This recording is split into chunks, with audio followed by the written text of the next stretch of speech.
everyone. Welcome to the Berkeley Center for New Media and the History and Theory of New Media series, which is run by the New Media scholar Gail DeCosmic and myself this year. So thanks to all the staff and everybody for putting this together. And I think, is this co-sponsored? I don't think this one's co-sponsored, right? It's just ours. Great. Total ownership. So we're really pleased to have Stefanos Geroulanos back to Berkeley. We've had some pretty interesting occasions to talk with him about his work before, but this is the first time in the context of new media. And like myself, Stefanos is trained as an intellectual historian, but doesn't want to be captured by that term, because I think we feel today quite strongly that to understand the present, we need to really think a lot about technology, about media, about science in ways that maybe historians haven't before, unless they were hyper-professionalized. So Stefanos' work is at the center of intellectual history in terms of the history of philosophy, work on existentialism in France in particular, a recent book on the concept of transparency across many different disciplines, but more relevant for us, a recent book co-authored with Todd, an anthropologist, called The Human Body in the Age of Catastrophe, Brittleness, Integration, Science, and the Great War, which is just a fantastic melange of different approaches to the body that includes technology, war, and also neurology. So what we're looking at today, I think, is some new work that Stefanos is doing around the concept of the human, around the idea of the evolution of humans, and why people, after the Second World War in particular, were interested in the evolution of the brain in the context of course, the whole revolution in the way that the body and human beings and civilization were being understood. So with that, I will ask you to join me in welcoming Stefanos, and really looking forward to this talk. Okay, well, thank you, David. Thank you very much. And thank you all for being here. I'm going to rush into starting into this paper. As David said, a lot of it has to do with trying to think about the relationship between technology and the human in the post-war period, and a different part of it has to do with trying to somehow tell a story, a history of prehistory, not what happened in prehistory, which doesn't interest me in the least, but how people have talked about what happened in prehistory over the last century and a half. I'm particularly intrigued about this, I'll get to it at some point, because it leads to these very weird ways, and in very weird ways it sort of crosses into our everyday life, as well as into philosophical thinking, and we very often have no exact sense of terms that have come from particularly curious, weird, interesting past. And in this case, you'll see quite a few of them as I proceed from here. I'm going to start with a slide that I'm just going to leave behind here, the cover of the Apple Computer's 1982 annual report. And I think the two words that I'm interested in this are still and most. And so let's see how we can get around to these as we go on.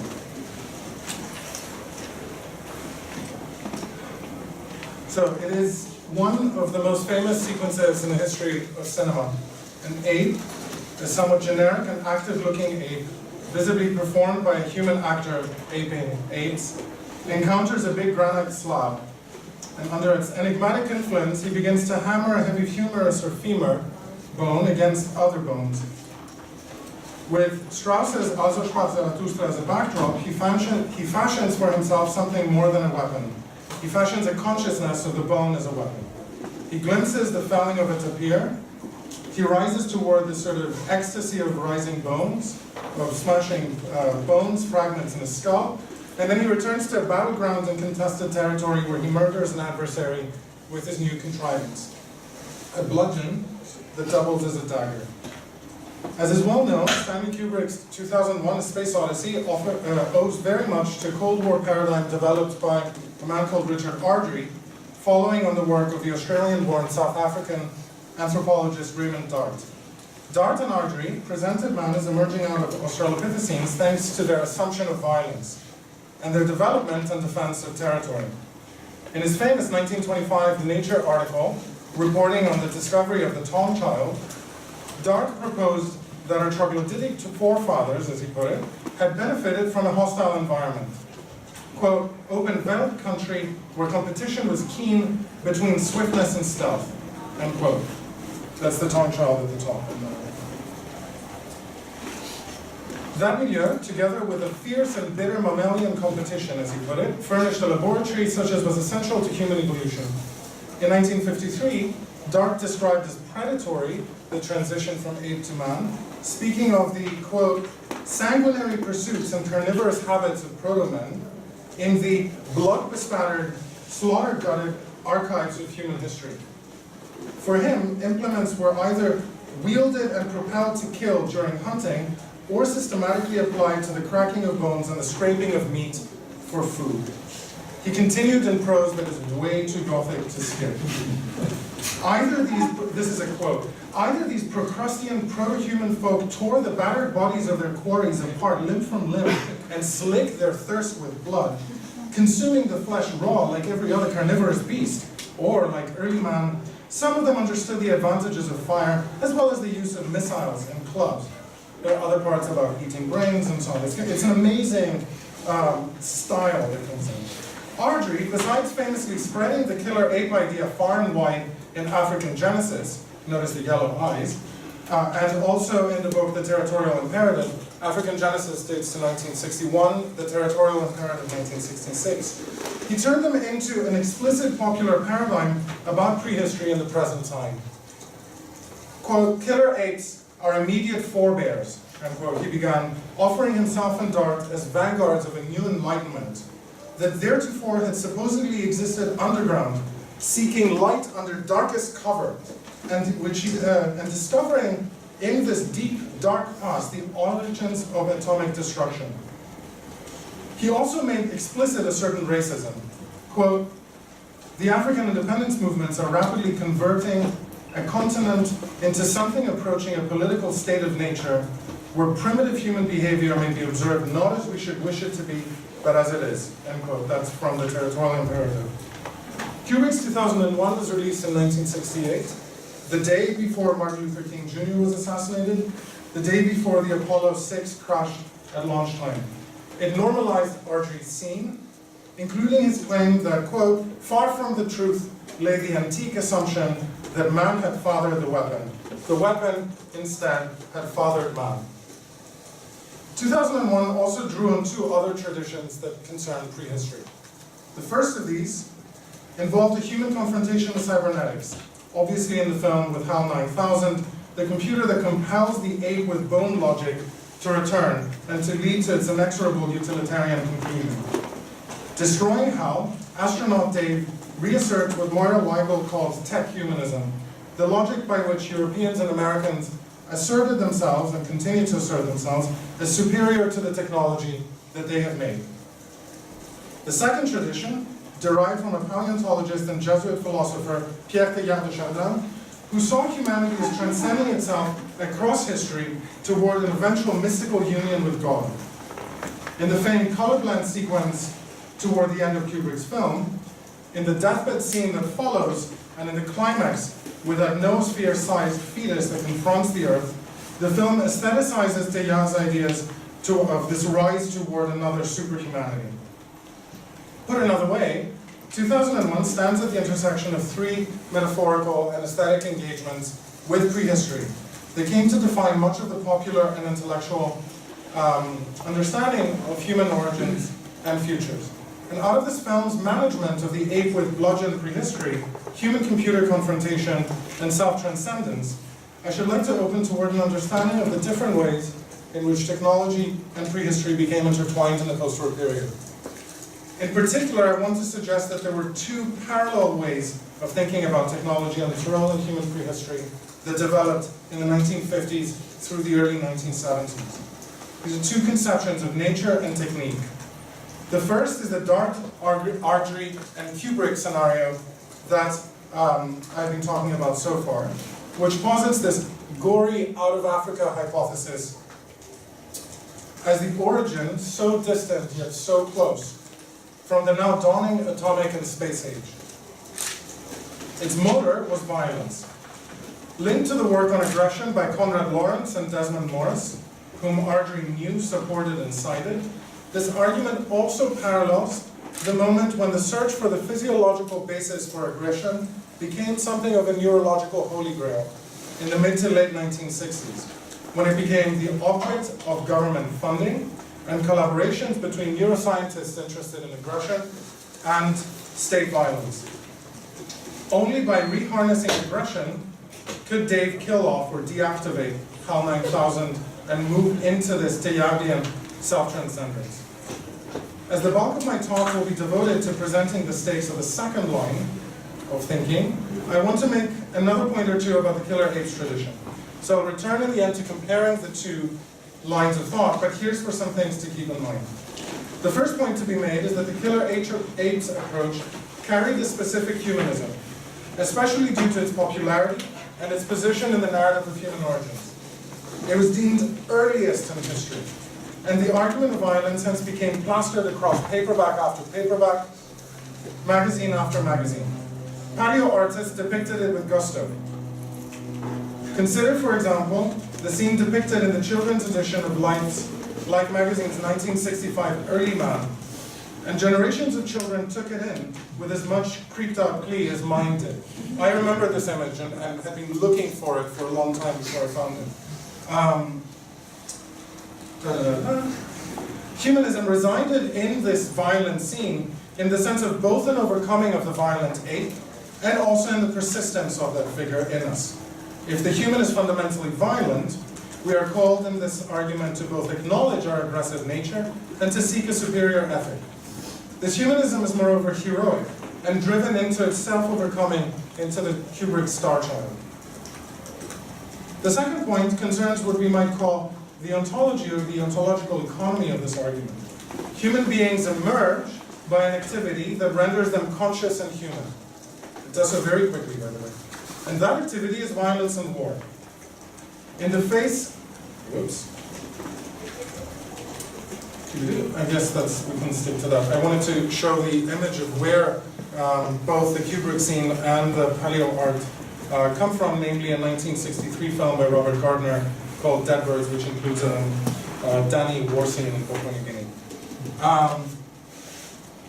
So human beings emerge by this activity that renders them conscious and human. This activity is violence and war. In the face of evolutionary pressure, individuals respond with an intelligence that is born from aggression, and they break sharply with nature into becoming something else.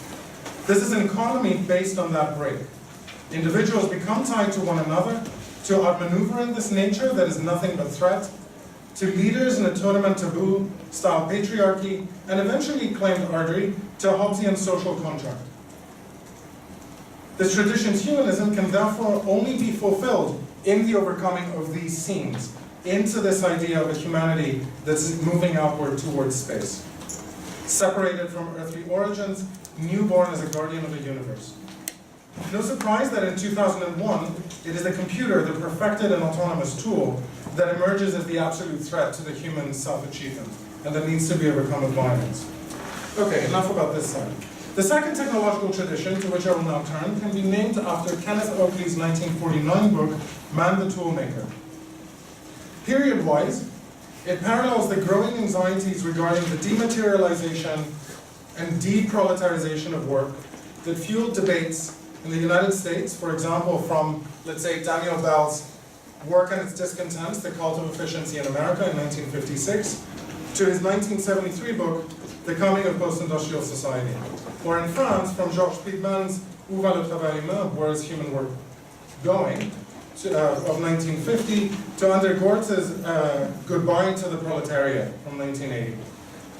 But this tradition relies on an understanding, gradually promoted by a number of physical anthropologists and prehistorians, that humanity was forged in and through its construction of tools, and indeed of tools for making tools.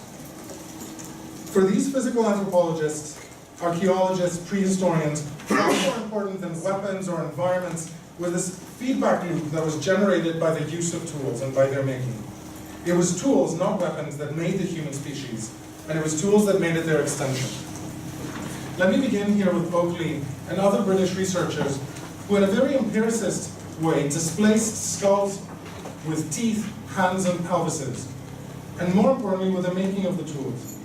Kenneth Oakley spent his scientific career in the Natural History Museum in London, and many of his publications were on his behalf, including this. He did not waste his readers' time, beginning Man the Toolmaker with, quote, "Man is a social animal, distinguished by culture," in inverted commas, the culture. That means the ability to make tools and also to communicate ideas. Ideas presuppose tools. And this made tools, as he continued, the chief biological characteristic of humans.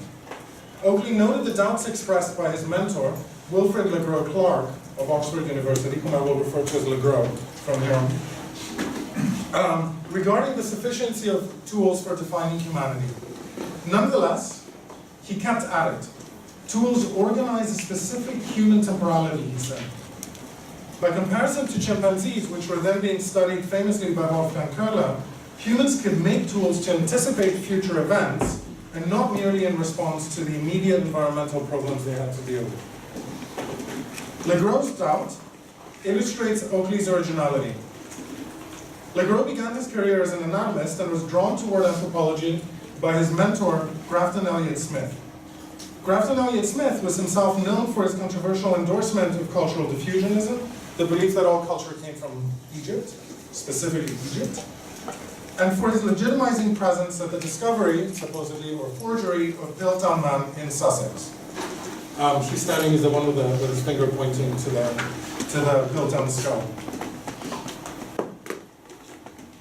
Elliott Smith is relevant here because he explicitly interpreted the growing skull size and brain as the motor force of human evolution. In line with the large brain case of Piltdown Man, it appeared all too reasonable to him that large brains had preceded tool-making and perhaps had preceded bipedalism, walking on 2 feet. By the 1950s, Le Gros both supported and undercut this argument. Despite his own role, actually alongside Oakley, in uncovering Piltdown Man as a forgery. In the 1959 textbook, The Antecedents of Man, which was taught on this campus, for example, Le Gros credited the survival of generalized anatomical characteristics still on mental capacity, not on technical activity. While he prioritized teeth, dentition, in its set of arguments about speciation that became canonical, nonetheless he thought that only later hominids were sufficiently advanced to have acquired the ability not only to use but to fabricate tools and make weapons. That's a quote. This is not to say that Le Gros thought that there were very few benefits from this. In fact, he thought that tools and that the building of tools helped criticize residual forms of scientific racism. They did so because they changed the evolutionary terrain away from discussions of innate characters and toward relationships with the outside world. It wasn't simply adaptation, in other words, it was also the way in which adaptation and environment are handled. Oakley's own argument went considerably further along 3 lines. 1, the discovery of tools and their place in different geological strata. 2, an argument concerning changing hominid morphology. And 3, a claim of art, tradition, and environmental management. The history of tool discovery since the 1830s was his first concern. As Oakley put it, seeing the human as toolmaker resolves the key problem of human origins into one concerning the discovery of man-made stone tools. So the practical meaning of this approach is fairly obvious. One needs to dig for implements because where you find stone tools, there would have been humans who made them. And hence the question is what humans could make those tools. By the 1950s, as fluoride and potassium argon techniques became available, in part thanks to Oakley himself, the simple fact that stone tools could endure environmental conditions that would have ruined skeletons rapidly opened a research portfolio that he was all too happy to promote far and wide. One should not, in other words, for him, depend on the rare luck of discovering an actual hominid fossil. Hominid morphology now followed this relationship to tools. Impasses in osteology, in the study of bones, called for them. For example, the linear ascent of man out of the ape scenario had failed to explain how bones could have changed so intensely and so quickly, how posture could have modified accordingly. In part because it relied on irreversibility and on the priority of what were called non-adaptive characters, the search for human origins had not allowed the human physique to look plastic enough. Consider the pelvis, for example, which was the main concern in the 50s and 1960s. New pressures in the post-war concerned the pelvic bone above all, and the rise of bipedalism. Citing Dart among others, Oakley treated bipedalism as a distinct disadvantage. Unless you have tools and weapons to defend yourself, he argued, bipedalism simply makes you far easier prey. You're slower and you're more visible. So anything on four legs that's a little faster can get you. Oakley resolved that weapons did not tear limb from limb, but were mostly defensive. They replaced and improved on forceful canine teeth, and they bridged nature and artifice. Compare this with Dart, for whom bipedalism related different weakness. A weakness that demanded remedies in stealth, in violence, and in smarts. Oakley's position also reflected the British approach to World War II as a defensive day-to-day rather than ostensibly aggressive operation. At any rate, hominids for him moved from occasional or casual users of tools to systematic toolmakers. This allowed hominids, Oakley held, to develop burial practices, art, and religion, to invent tradition, thanks to which they could remake tools and culture, and to master their environment. Oakley's most relevant sentence for us is his last one in The Toolmaker, in Man the Toolmaker. Quote, modern civilization owes its form to machine tools driven by mechanical energy, yet these perform in complicated ways only the same basic operations as the simple equipment in the tool bag with Stone Age lead: percussion, cutting, scraping, shearing, and molding. Tools maketh man, he called in a 1957 essay. Now this intentional traditionalism is telltale regarding his style. Tools maketh man is supposed to revise manners maketh man in a fundamentally empirical way, and Oakley sought to convince, not by ruffling feathers, but by altering accepted wisdom, just little by little by little. In a sense, for him, tools stood not on the side of artifice, but between nature and culture. In a different sense, tools and culture went together. Oakley disavowed weapons, including modern and civilized weapons like atom bombs, as his note suggests here. And this note, that modern machines simply extended these ancient tools, his disavowal of anything else, indicates also the limitations of his approach. Limitations that will become more evident as I move on to other authors. Having marginalized the brain, Oakley could reconfigure the strict evolutionism of his predecessors. Quote, hominids were only able to survive in the face of rigorous natural selection by developing a system of communication to place culture and tradition instead of heredity. This, he said, was what led to selection in favor of bigger brains, perhaps already at the level of the Australopithecines. These guys, wherever they are. Try it. Okay. Now the system to place culture or tradition instead of heredity. Ever since Darwin and E.B. Tyler, anthropologists, prehistorians, and archaeologists have chafed at the bit to narrate the rise of early human culture. Marxist archaeologists, including the Australian director of the Institute for Archaeology in London, V. Gordon Child, had sought to explain the material and economic basis of early civilization, and for that reason they cared about the agricultural revolution. Particularly after the delegitimation of claims based on racial materiality and agency, roughly after World War II, but that's not exact. Particularly after racial materiality and agency were delegitimized, the question of what might replace agency was increasingly urgent. This troubled evolutionists in the 1950s who debated two types of evolution. One type being mostly facilitated by nature, and another being facilitated mostly by culture. The place of materialism in the social order was also at stake across prehistorical disciplines. How do you describe social evolution? Or how do you describe changes in economic utility? Now, if the old answers were not sufficient, the brain was giving way as well.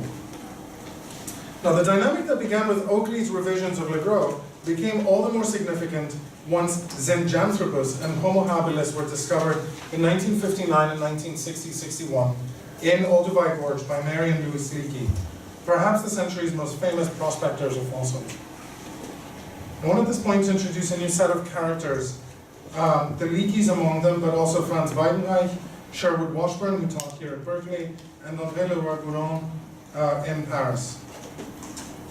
Louis Leakey, revising his 1934 book, Adam's Ancestors, for a new edition in 1953, placed Oakleys Model front and center, and argued that the only satisfactory distinction of human from animal could be aligned to the model of man the toolmaker.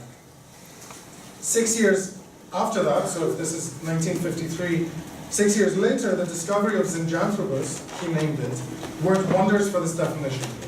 Mary Leakey found Zinjanthropus in a bed filled with tools and bones, namely this particular skull on the side. Found the bed with tools and bones, there we go. And Lewis, in his first publication on it, announced this all-device skull as, quote, an actual representative of the type of man who made the all-device pre-Chelle's Acule culture. Forgive me, I have no idea how to pronounce this.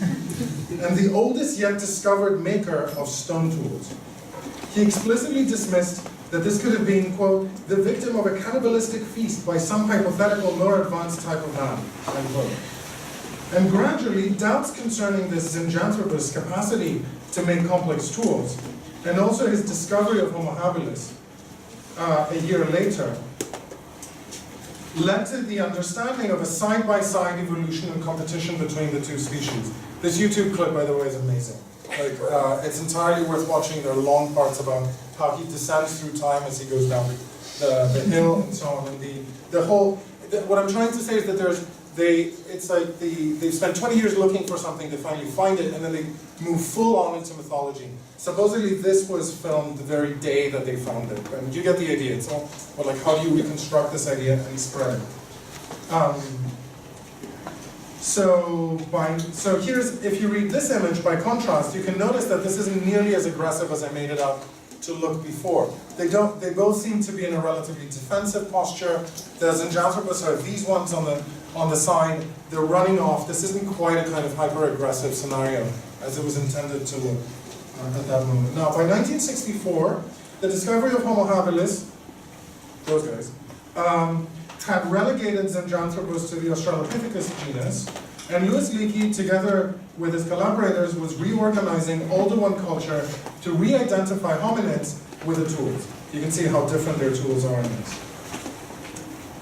Quote, while it is possible that Zinjanthropus and Homo habilis both made stone tools, it is probable that the latter was the more advanced toolmaker and that the Zinjanthropus skull represents an intruder or a victim. Remember how I said cannibalistic victim a little bit earlier?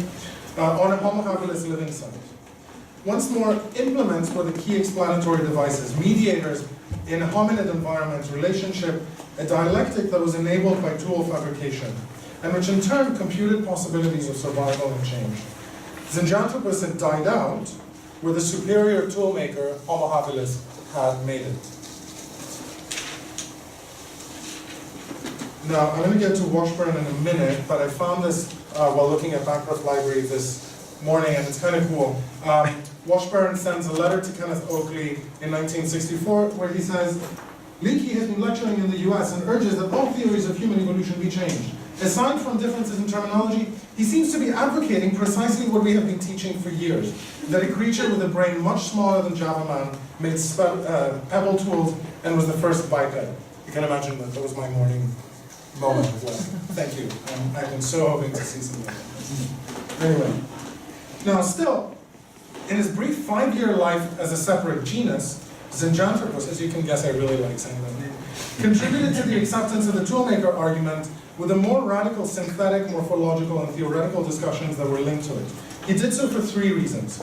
The first was that until Zinjanthropus, the stadial theories, these theories of stages concerning technology and culture, had been fundamentally Eurocentric. They were modeled, that is to say, on findings from European prehistory since the late 19th century. As Piltdown had downplayed implements to the benefit of intelligence, it had marginalized non-European tool cultures, such as that of Sinanthropus or Peking Man in the 1930s. Consider this 1949 publication by Henri Breuil. Breuil is famous for popularizing cave paintings in Europe, and at some point he made a kind of book for children, as he called it, Beyond the Bounds of History. They all have these kinds of titles. The top image is from the Sinanthropus site outside Beijing. The lower one is supposedly from Paleolithic Europe. You do get a kind of stone industry, though mostly an antler industry on the side, and here you see them making more elaborate tools. But then, when he moved into giving a tabulation of the eras of human technology, he simply left non-European sites aside. This is in the same book. They were simply not relevant. And then he puts at the end, note, industry is the name given to the outfit of stone tools used by prehistoric man in a given period. So Zinjanthropus displaces this European centrality. If it was clear by 1950 that hominids originated outside of Europe, and it was, still it was either denied that tools found outside of Europe were at the same depth as fossils, or it was said that these tool cultures were simply derivative. Non-European ones were simply derivative. This is why Dart had celebrated bones. Sinanthropus had seemed at most an exception. Zinjanthropus, by contrast, compounded discoveries at Sterkfontein near Johannesburg, sending the pebble tool culture at least 1 million years back, sometimes even as long as 2 million years back. And if you'll forgive the joke, provincializing Europe in models of cultural economies. So if this is a 1936 account of how European technology moves, with a little aside, like here's a little extra European, and the Neolithic lasts in Oceania to the present day. In 1956, Oakley can set this thing up, where you get a much more peculiar back and forth between different geographical areas. Even if the names remain the same, nonetheless, the assumption is not that this is originally European. By 1968, it looks this weird. Like the designs are completely incomprehensible. Now, by 1964, where did we go? No, let's get started. The second reason that Zinjanthropus backed up those who believed that hominids were tool makers and that tools underwrote the slow formation of human physique, that they were an anatomical element, like an extension as in McLuhan, is that Zinjanthropus allowed Leakey to pile scorn on Ardrey. Leakey hated Ardrey and his fame. And he could now claim that the primitive weaponry argument did not work. Leakey claimed that bones were way too weak to cut an antelope. And here's Erica Millam quoting Louis Leakey against Ardrey, quote, "It was the very process of making and using such tools and weapons that brought about the big human brain, and not the other way around." Zinjanthropus had a tiny brain. And so the idea that he could make tools was key to switching the order of things. The third reason was that Zinjanthropus helped end the discussion in which skulls and skeletons that were discovered were simply staging posts on the way to modern man. Even if Neanderthals had not been considered a staging post towards sapiens, and even if Piltdown, which had been considered a staging post, was now defunct, with the emergence of a whole genus that did not point toward humans, no earlier species could now be seen as a staging point. You can simply, you know that sort of famous ascent of man, figure after figure after figure, where you go from monkey to human? You can simply pretend that this is the way that it goes. Now instead, it wasn't that a species was a direct ancestor. Instead, they were fanning out lineages in a movement of technical, not biological culture and transformation. This brings us to Sherwood Washburn. In 1960, Washburn published an article in Scientific American in which he abridged part of his own thinking over the past decade and explicitly claimed that, quote, "the structure of modern man must be the result of change in the terms of natural selection that came with the tool-using way of life," end quote. Now this story will take a few more detours. I need to warn you of this from now. Washburn had taught at Chicago before coming to Berkeley in 1958. He's the guy standing on that end. He is known, thanks to Richard Ardrey, and also thanks to Donna Haraway, for some papers from the mid-50s and late 60s on Man the Hunter, and also for a critique of racially oriented physical anthropology. His own essay, The New Physical Anthropology from 1951, was concerned with using the modern synthesis of genetics and Darwinism in order to reformulate the development of the human body out of different, as he called them, adaptive complexes. That's the term that I will use. Refusing topological explanations, Washburn cast these adaptive complexes as functionally oriented groupings that encourage the body toward possible goals. So each adaptation that is undertaken disturbs the body's homeostasis and compels a broader set of changes. Bipedalism, for example, follows a shortening of the trunk and involves reactive and major changes in the ilium and the gluteal muscles, that is, in bone muscle complexes, which makes a different way of life possible, end quote. This term, way of life, recurs in his 1951 text and onward from there on. It was critical to introducing tools and culture as fundamentally contributing to adaptive complexes, because it involves sometimes the skeleton and sometimes the entire world that is invisible in the fossil body. Everything that you don't get, hormones, muscles, nerves, and so on. Washburn argued that migrations, drift, and engagements in new environments thoroughly undercut racial and genetic explanations because they required new ways of life. So here's where the tool came in. Quote, the great increase in the size of the brain, the decrease in the face, was after the use of tools. The final changes in the head may be related to changed selection after the use of tools. Now, Washburn had little compunction.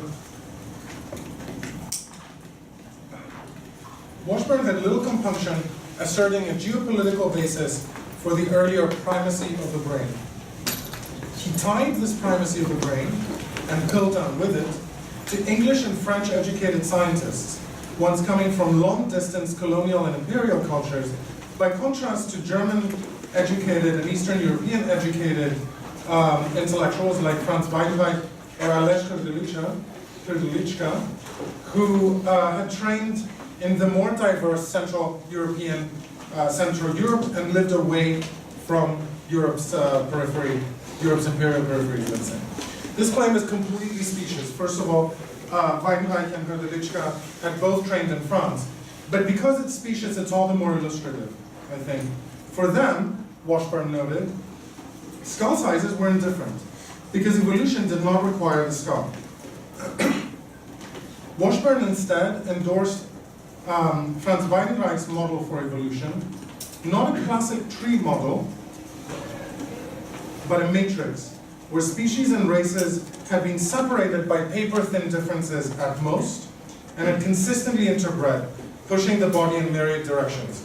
So these are the sort of famous trees of human development, and it's particularly curious because this is a particularly bad one, if you will. But one way or another, Weidenreich basically suggested that you simply have all sorts of forms, and if you made a tree, you would be looking at this scenario, and that would lead you to a version of this. But instead, one should be looking at the idea that this is an elaborate matrix from which genes move back and forth without this being a really key significance or contrast. Weidenreich.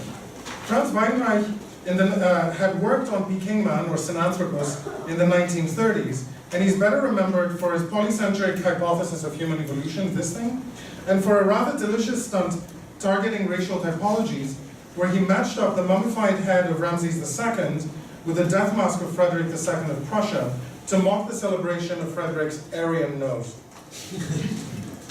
In his 1946 book, Apes, Giants, and Man, Weidenreich had disparaged Dart's drama as based on circumstantial evidence and proposing strange habits for an ape, as he put it. Weidenreich also refused Piltdown Man as a chimera and a forgery long before it was revealed to be one. And he mocked the emphasis on the skull and brain size by calling them craniomancy. At stake was not the size, but the pliation and fissurization of the surface of the cortex, which reflects its thickness. These are qualities long lost in fossils, and they play out only in the wake of complex adaptations in the skeleton.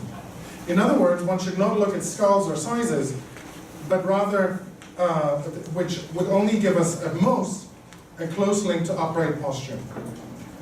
This is important because Weidenreich had argued first for granting or affording the brain an ambitious role, and by 1947, he also argued that the evolution of the locomotor system preceded that of the head. Washburn cited exactly that passage. thought emerged for Washburn after physical development, and there existed no strict separation between what the body does and what humans do as humans. Put another way, Washburn used Weidenreich in order to obviate the natural to artificial binary. In the middle of the cybernetic moment, this was not his only way of approximating Norbert Wiener's 1947 book Cybernetics and the Macy Conference. Wiener had also called for looking at the systems in which body parts emerge and act, and he had described evolution as a process by which random variations can be turned into a dynamic basis for bodily transformation. Random variations are turned into dynamic basis for bodily transformation. Adaptive complexes would not be a terrible term for calling this process of evolutionary development. For his part, Washburn did not cite cybernetics, and he escaped being bound by its somewhat restrictive or specific idiom. But it is hard to believe that he was unaware of feedback, of Jürgen Rusch's and Gregory Bateson's communication from 1951, or of Wiener's The Human Use of Human Beings, also from that moment. He also proclaimed interdisciplinarity in much the same language, and he sought a hard neurological basis for the link of tools in the brain. A hard neurological basis for the link of tools in the brain. This he found in the work of Wilder Penfield and Theodor Rasmussen, whose Cerebral Cortex of Man was published in 1950. That book includes the famous grotesque cortical homunculi, which you see here. Building on localization that dated to Charles Sherrington's 1906 work on chimpanzee brains, Penfield and Rasmussen localized body parts in the human brain, showing that the cortex granted outsized importance to hands, fingers, and mouths. In papers that Washburn published on tools in human evolution in 1959-1960, including his 1960 article in Scientific American, he reproduced the homunculus to accentuate the significance of the face and the hand in evolution. For him, the homunculus was not a static image. The expansion, he argued, of much of the cortex is directly related to new selection procedures associated with the evolution of complex social systems. Here you go. The brain recorded, in other words, the brain recorded the growth, capaciousness, and subtlety of human physique. In his 1964 lectures for Anthropology 1 at Berkeley, he called it an extraordinarily efficient storing computer kind of a mechanism. What distinguished humans was the disproportionate growth in areas of hand, fingers, and face. This supports the idea, Washburn continued, quote, that the increase in the size of the brain occurred after the use of stone tools, and that selection for more skillful tool using resulted in changes in the proportions of the hand and of the parts of the brain that control the hand. Washburn could now reassign the brain from the seat of mental activity to an archive of technical and hence physiological evolution. The brain, in other words, was merely collateral. Okay, how much do I want to bring up? This image is mostly about earlier prejudice against the small brain. This image is more fun because he says, structurally, man could not evolve a large brain until the mother could carry her baby. Because to have the infant advanced enough in his motor development so that he can cling to the mother means that his brain has to be large. In the monkey, the brain is already more than half grown at the time of birth and is fully grown at very few months. In other words, for a human baby to be born at this stage, when it could cling, the brain has to be enormous, and this is technically impossible. So the transfer of carrying the infant from the infant's responsibility, so to speak, to the mother's responsibility, not clear what's the mother, by the way, but that's another story, must happen before a large brain evolves. I totally agree with this. The brain is collateral again. Washburn completed the reversal of the entire anticipated order. It was not that the growing brain had led to bipedalism, with intelligence helping free the hands from locomotion. Rather, tools help free the hands from the ground, in turn contributing to bipedalism, in turn allowing the brain to grow in particular directions. If this were not enough, Washburn then doubled this entire reversal. He announced that tools had first complicated hunting traditions, Then they set up foresight and planning. Then they generated manual skills, including the mother carrying the baby. Then enabled language, and later replaced the fighting canines of apes, thereby altering the face, by facilitating the preparation of food that enabled chewing teeth to become smaller. Washburn concluded with pure utopia. Tools had tamed ancient men, he said, eliminating the most irascible individuals who could not fit into the evolving social order. In a very real sense, his 1959 article concluded, tools created Homo sapiens. Now, although Washburn held a correspondence with both Oakley and Leakey, he wrote as though he had merely found triumphant confirmation in the Leakey's discovery. He celebrated it in Scientific American, participating in its mythologization, and interpreting Lewis's note about animal bones found near the Zinjanthropus skull to mean that, quote, man-apes could only kill the smallest animals. I like this. So you don't have to say man-apes killed animals, you say they only killed the smallest one. The Leakey's discovery confirms the association of the man-ape with pebble tools and adds the evidence of manufacture to that of mere association. Now, I noted before that Washburn did not use cybernetic language, even if he came very close to scenarios that would cause positive feedback. Like Wiener, nonetheless, he worried about the dangers of human transformation of the natural environment in just the same way. Here's Wiener. We have modified our environment so radically that we must now modify ourselves in order to exist in this new environment. We can no longer live in the old one. Progress imposes not only new possibilities for the future, but new restrictions, end quote.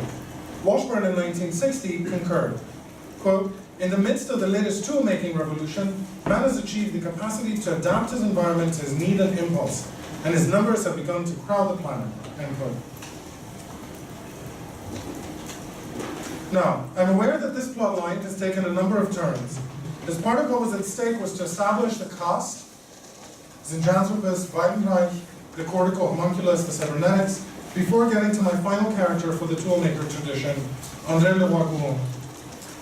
A student of Marcel Mauss, a major contributor to Paul Rivet's 1937 Encyclopédie Française volume on the human species. He wrote over 100 pages at the age of 25 for the encyclopedia, and this was his third book-length project. He changed in the 1930s, in the late 1930s, from an anthropologist of the Ainu people of Japan and the Inuit to a student of what Mauss was calling techniques of the body. In his dissertation, the two-volume Milieu et Technique of 1943 to 1945, he tracked the fabrication and use of tools across vast areas, like this. You know, like slight differences would be his goal. In the 1950s, he published books, not essays, books, in archaeology, technology, racial theory, craniometrics, excavation, and East Asian ethnology. In 1954, he completed his philosophy thesis on the outlines of the mechanical equilibrium in the cranium of terrestrial, outlines of mechanical equilibrium in the cranium of terrestrial vertebrates. A work where he defined himself as a technologist and tracked in species after species the angles of dentition, the jugal hinges, and so on. Like the image that I showed, whoops. This image that I showed is him sticking a pen into the foramen magnum of different crania for French television. His massive philosophy of gesture, technology, and humanity was published in 1964-1965 under the title Gesture and Speech, and it is the work that interests me here. In 1968, he then brought out the first of several weighty structuralist accounts of Paleolithic art. This is an author who published more pages per year than there were days, and he did not cite much, and he was parochial to the intellectual scene and only belatedly recuperated. There was nothing in Washburn's archive with him, which is a surprise this morning, but which supports my theory of, twins separated at birth. In 1955-56, Leroy-Gourmand gave a course on technology at the Sorbonne, and he determined three key concepts that would determine his work and pervade gesture and speech. The liberation of the hand, as he called it, the chaîne opératoire, translated as operational sequence, and the third concept, operative memory. ALG, sorry, I'll call him ALG. No, I'll call him Le proclaimed complete scientific accord on considering as human every being, any species that walks upright, possesses a free hand during locomotion, has a relatively voluminous brain, and uses mobile transportable tools. What this means is, he went ahead to clarify, language, symbolization, religion, and society are optional. From there, Le noted that the liberation of the hand paralleled the development of tools and enabled not only bipedalism, but the transformation of the entire dental apparatus, a dispositif in his terms for the Foucauldians among you, which worked with the change of the face, skull, and brain. So if he cared so much about these, the argument was that tools helped transform every possible angle in the setup so that the face would basically withdraw back into the head. And in order to counterbalance, the brain had to somehow equilibrate differently. So what he was trying to do here is not a sort of bizarre racial exercise. It's a bizarre exercise, but there is a sort of definitive goal for him, which is to show that this craniometric attempt plays a clear role and works in a clear manner with what is possible for the head to do as it transforms, especially with tools. Okay, the liberation of the hand paralleled the development of tools and enabled not only bipedalism, but the transformation of the entire dental apparatus. Rather than think of these as separate parts, or of tools as individual elements, Le linked tool, fabrication, memory, teaching, and usage together into what he called operational sequence. A tool did not exist without the gestures involved in its fabrication and use, without the memory needed to make another one of its kind. This memory, in turn, was not individual, but it was also at once corporeal and social. This memory encompassed the purposes discovered thanks to its use, thanks to the tool's use, the new lives that it developed, and so on.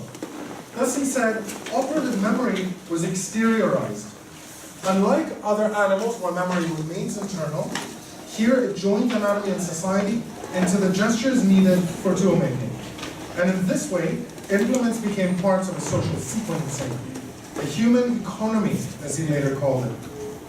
The body, like the tools that it built and wielded, became itself a tool. Take dentition, for example. As the facial massif evolved, he says, it did so in direct proportion to the change of the hands because the teeth were reacting to the liberated hand and its implements. This pressured the face, neck, brain, spine to change in order to sustain the biped's head equilibrium. In the process, the body became itself a cybernetic device, capable of recording and redeploying these transformations. In Gesture and Speech, Leroy-Gourand explicitly spoke of the feedback effect of reflection. But this had further consequences.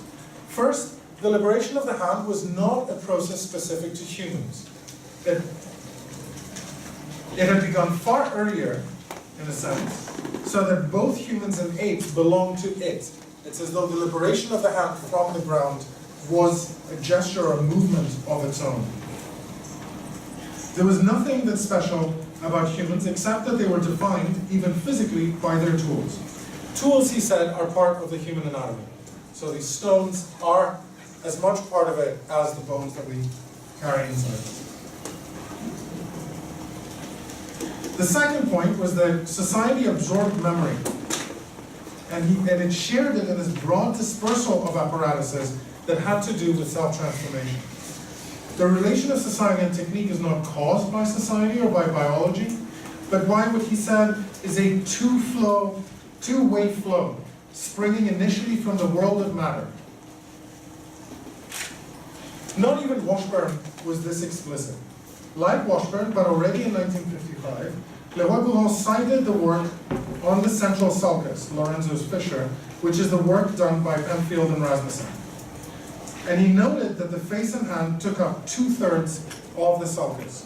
In fact, he drew this, he copied this by hand, and then proceeded to get people to redraw it and print it rather than move it into his own book. He does cite it. In Gesture and Speech, he would hand copy and reproduce the homunculus, as well as a completely incomprehensible monkey unculus, I don't know what the term is.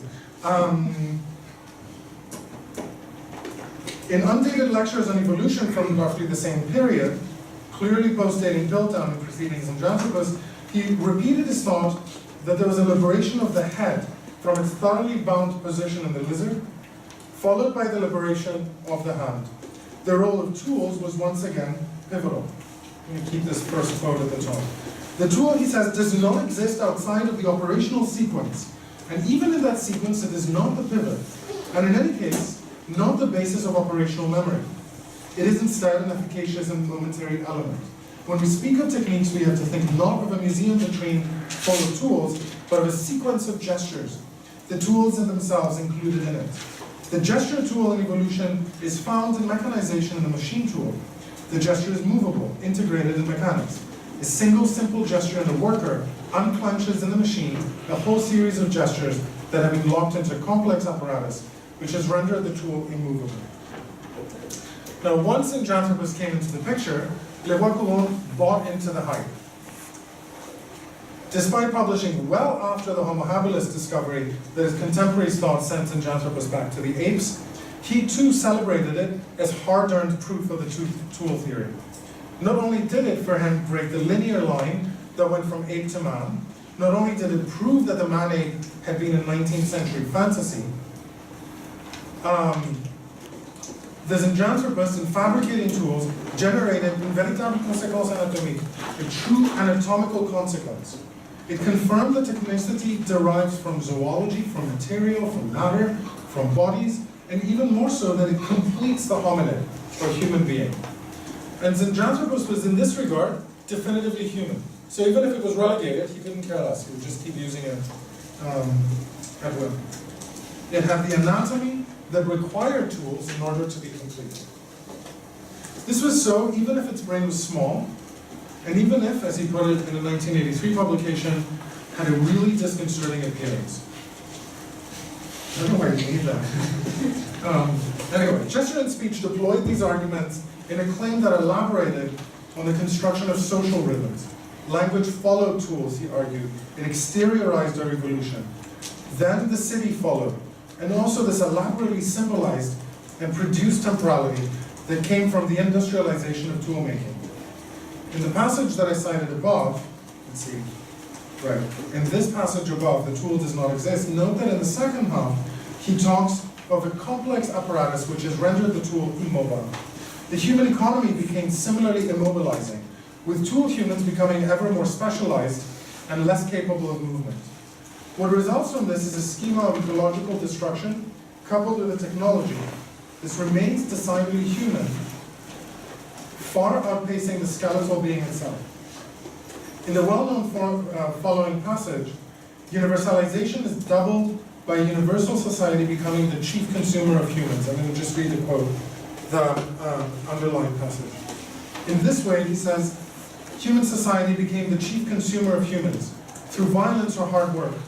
Through violence or through work, with the result that the human has gradually gained complete possession of the natural world. If we project the technical and economic terms of today into the future, think about this in relation to the Yadashada hopes of overcoming, the Kubrick hopes of overcoming. We project these into the future, we see the process ending in total victory, with the last small oil deposit being emptied for the purpose of cooking the last handful of grass to accompany the last rat. This prospect is not so much a utopia as the acknowledgement of the singular properties of the human economy. There are other ones that are kind of amazing about toothless humans continuing into the future as these things change. Humans do not control evolution, in other words. This is a kind of anti-humanist version of the Toolmaker argument. Humans are themselves sequences of techniques. Their future is not a humanistic self-overcoming, but a dire self-enclosure that results precisely from the logic specific to technology. Why does technological prehistory matter? Why does the posting of the human as a computer all the way back into pre-human times matter? The project from which this talk derives considers prehistory as a decidedly modern history. A history of the metaphors and systems, thanks to which inventions of a deep past circulated pressing current concerns. The ways in which conceptions of the world emerged under and then out of the shadow of state power and late imperial power, used fantasies of authenticity, used fantasies of nature, mutated into claims on universality and difference, and then played out human agents. Such claims have long bridged scientific and popular endeavors. Prehistorical sciences are full of spectacular illusions, often straight-up fascist ones, and sometimes not straight-up fascist ones, but not too far from it. Yet prehistoric sciences are also creative and deeply self-reflexive endeavors. They're myths supremely conscious of their own history. Virtually all of these books tell the story of the discipline when they begin. So these are not random guesses. They're not random self-impositions, let's say, except for that horrible Sapiens book.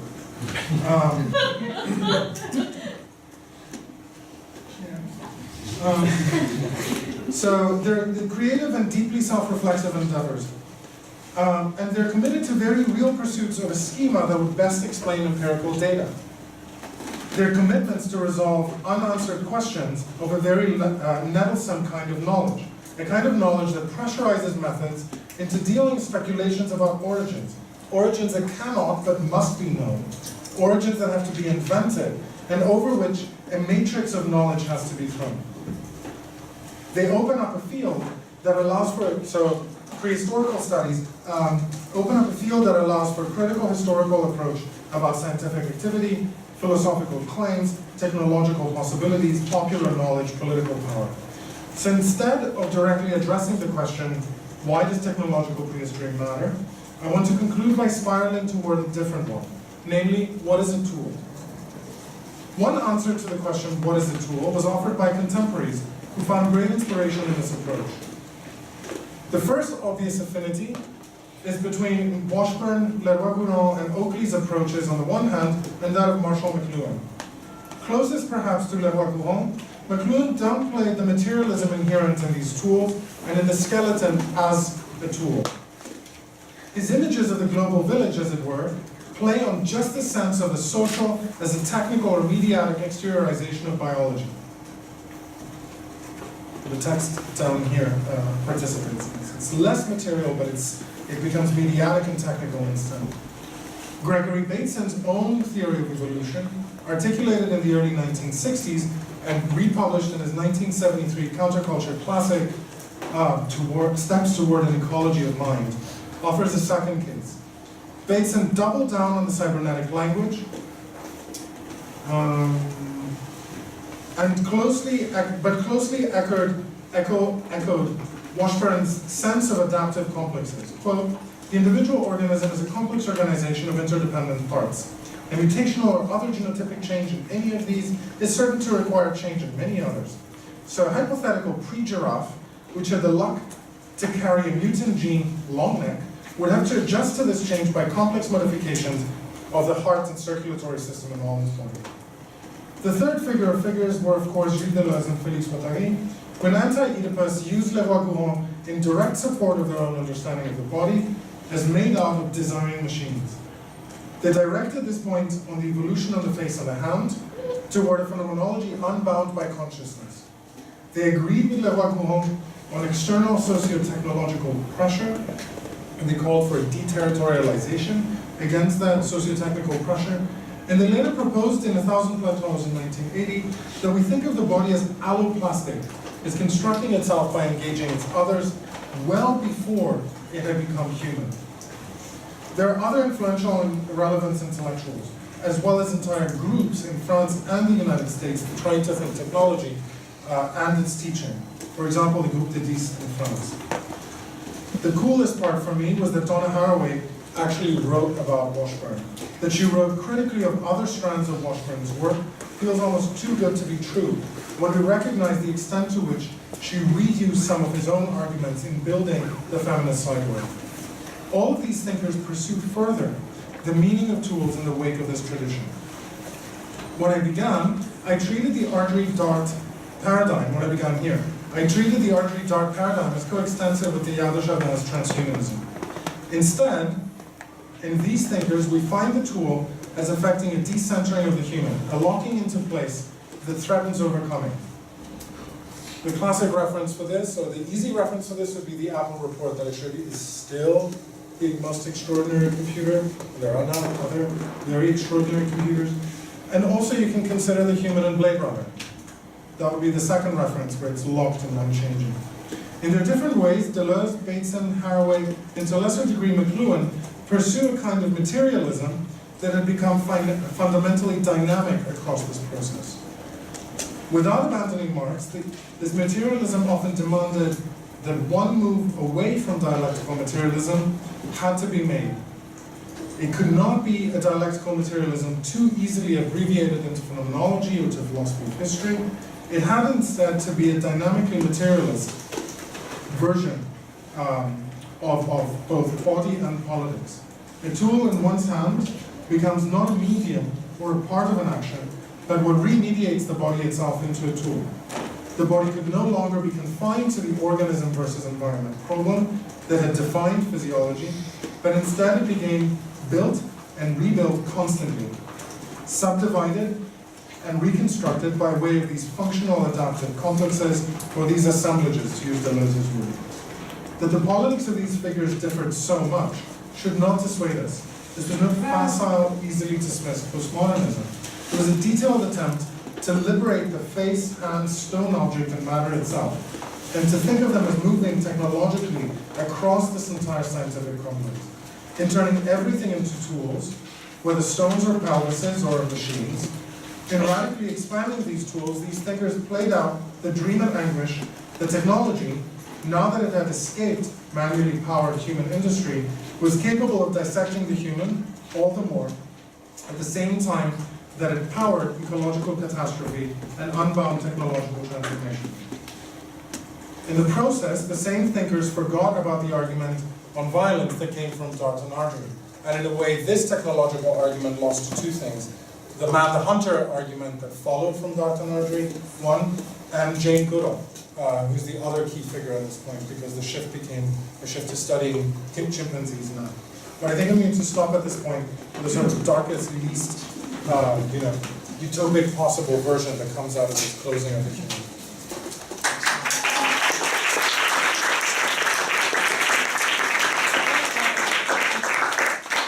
So we have time for questions, but there are a lot of people and we have a limited amount of time, so if you have a question, maybe just keep it sharp, not necessarily short, but sharp. So we can open it up, otherwise I'm going to ask the first question.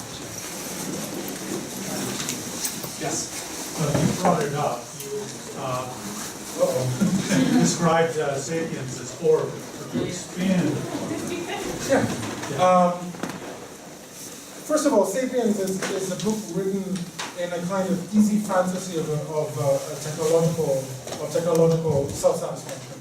I think that both it and Homo Deus are explicitly designed not as prehistoric documents, but as documents that grant Silicon Valley a certain kind of here is my power and here are my supposed anxieties as to how to organize and rule the world. I would basically say that of the first two chapters of Sapiens, if you had followed simply the New York Times over the last 5 years, you'd be able to puncture more holes in the argument than you could count. That's the first, simply on reported discoveries. The second part is that it's so profoundly positivistic and committed to this idea of a kind of techno-scientific elite that rules the world, that it imagines the story as it comes through that scenario. But it's presented and sold as though there aren't victims to the setup in any possible way, and as though none of that is a matter to be discussed. It's like the person who simply says inequality and then moves on to the next word and says, but I told you about inequality before. That's the kind of setup that comes into it. I could go on forever. My anger about that book is... It was more hidden in the first one. It's only after the second one that you really see how terrible. Yes. But somehow, if you taught that first chapter as an exercise in rhetoric, it's an amazing exercise. Like, hats off for having constructed something like that, which is not, and then having sold it to millions of people. It's amazing how far and wide these go. The early man, as a genre, this reaches extremely far. H.G. Wells's outline of history was an extraordinary success in its time. It gave Wells much more than his novels gave him. *Sapiens* is a huge success. The Early Man book had millions of copies in circulation in English. I remember that picture. It's Keith and Mike out of it as well. So it's worth finding online. It's really cool. Yeah, please go. Mine comes back to this exact slide. It says we have now become aware of the possibility of raising the entire human environment as a work of art, right? And like, you were setting up a contrast that I think I partially missed between McLuhan and then these sort of archaeologists. But I guess the question is, the other people who I think of who are working on this theme of like techniques out of control would be writing history of the 19th century, or people like Siegfried Gideon and Louis Montfort, Yes. people like that, and they're art critics. Right? Yes. They're art critics. Is there a sense in which that story of art matters to these people as well? And is there any traffic of like, is that something that appears at all in these books? Yes, it certainly appears in large part in Gesture and Speech. I don't think Washburn cared. He really cared about the body and how the body comes from monkeys swinging from trees. I don't think I was really trying to suggest that there's a huge difference here. It was more to say that the materialism I was trying to reach to at the end of the essay, hectically, was not something that interests McLuhan as much. And so that the work of art solution is like exactly where you get an extra sense and something more of hope into that scenario. I think there's also more hope in harrowing and some of the conclusions to this. The other thought I would say is though, one of the things that have not been studied at all with Geroulanos is elaborate argument about prehistoric art. Georges Bataille is the other figure who brings this in and suggests that you go from the art and self-representation to the making of the human. And in parallel begins an argument about tools and the theory of religion and the essays that came out of Brittle of Humanity.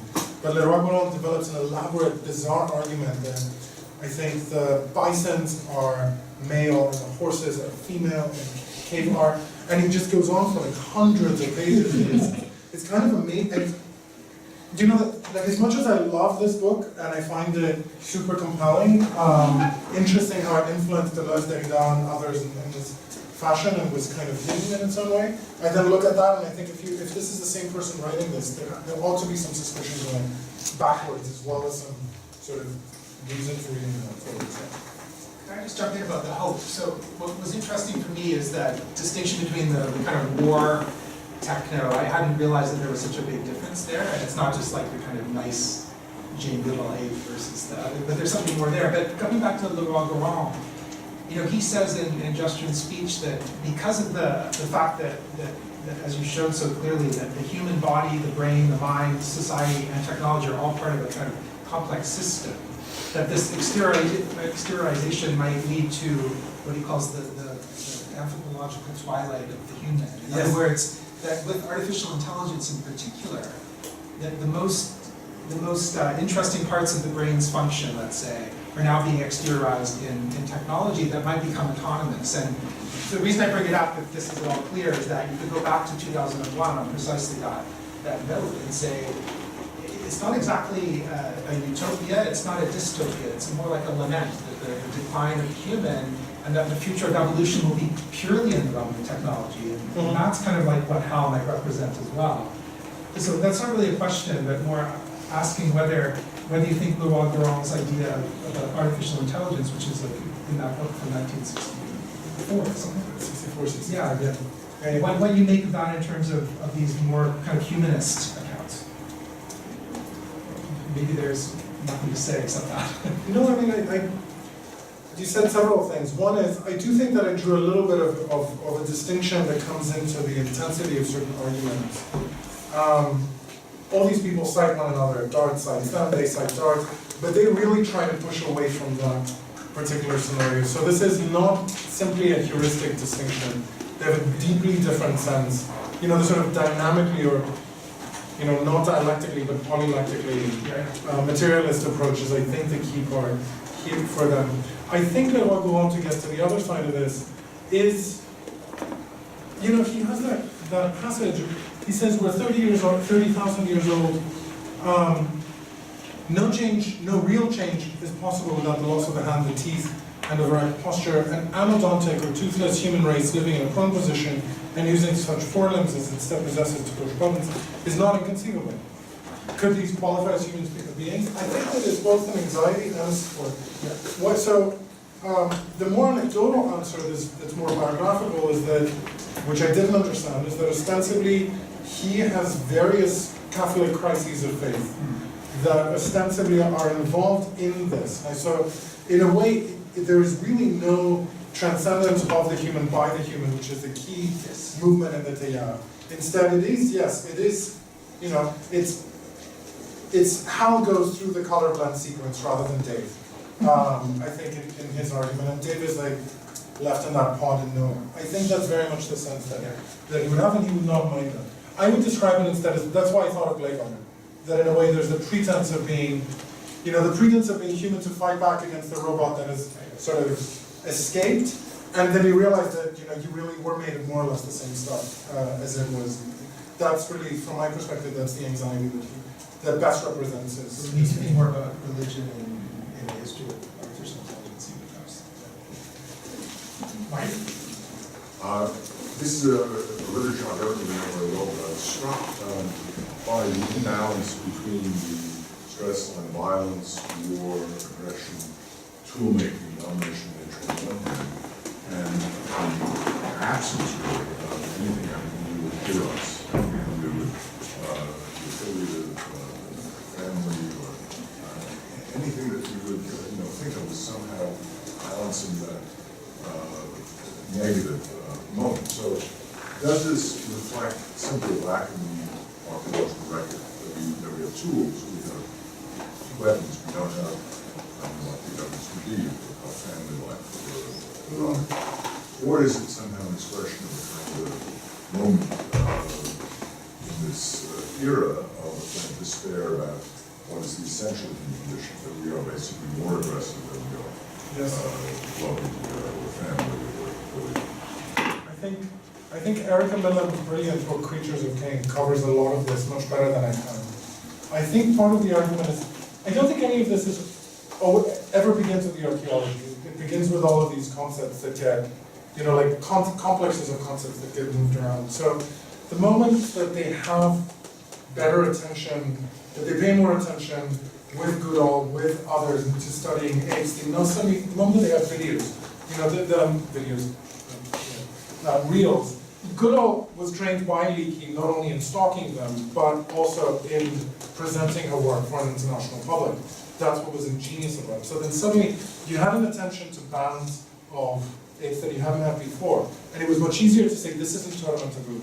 Here's how you have different kinds of possible scenarios of a group or of heroes, ultimately, as you put it.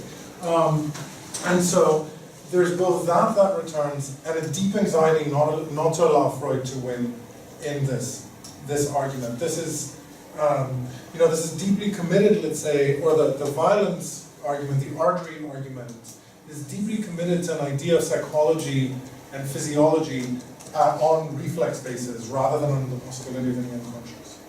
And so they replicate some of the same arguments as you would imagine out of Tournament Taboo without any of the underlying thinking. And that, it's a perfectly understandable argument when you're trying to go for this material setup and all you have are 15 skulls over millions of years. Now, I do think you are right that there's a deep anxiety about it. So apparently in fall of '68, which I just learned today, Washburn and another colleague taught an introductory course in physical anthropology around aggression and war and violence. And they tried for the better part of the semester to distinguish the violence from aggression, what it would be that they would be willing to work with. I think that the man-the-hunter argument came in as a resolution of how dark both of these visions are, and how much something of it needed to give. There had to be an acceptable version of aggression that wasn't about breaking crania and sticking your fingers in, but could be much more about a kind of hunting that gave a physicality to the figure who was doing it, rather than gruesomeness to it. But I think that that's more of a hunch than something. Maybe one more question. It's a sort of similar question. I was wondering if you could talk about play, like ludic tools, because it seems like those are being produced much more than in the examples that you mentioned? And especially that last thing you said about remediation, in what sense, like, if there are playful tools or tools being created for play, what do those remediate if there's not an antecedent for them? Let me see if I can find them. The way that these are usually described at this moment, okay, so now it's like all the dirt on my computer.